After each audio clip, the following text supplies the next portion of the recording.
Good afternoon. I'm Representative Kristin Phillips-Hill. I have the honor of representing the 93rd District in Southern York County, and I'm very grateful to be here today and very excited to learn of the Senator for Community Engagement's new initiative, and I think it'll be very important. I think ultimately what we need to recognize is human trafficking is real, and it happens right here in Pennsylvania, in York County, in York City, and communities throughout the county. There's a quote, and I don't know to whom to attribute it to, but it says that people were created to be loved, things were created to be used.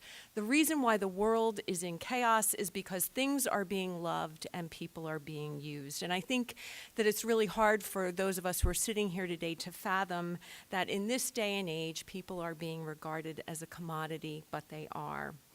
And the fact is that there are human traffickers throughout our neighborhoods. There are acquaintances, friends, maybe even family members. They own businesses. They may be members of organized crime. They may be respected members of the community.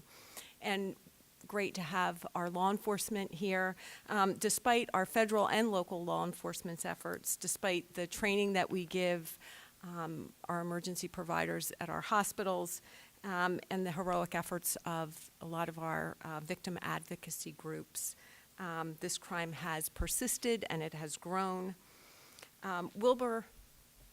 William Wilberforce, who valiantly fought and ended the slave trade in the 19th century in Europe, said that you may choose to look the other way, but you can never say that you did not know. So we know, and we know that the time has come for us to look the other way no more.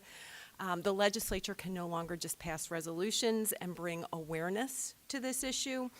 We have to act. So I commend my good friend and colleague, Representative Grove, and I thank him for putting forth this legislation to build on the existing law that we had in Act 105 of 2014 and give law enforcement the tools that they need to combat this crime and restore human dignity and human rights to victims. So I think that today's hearing may be painful for some of us to listen to, but they're stories that we're going to need to hear to hold up our responsibility to morally and constitutionally protect the victims of this insidious crime. So thank you all for being here today.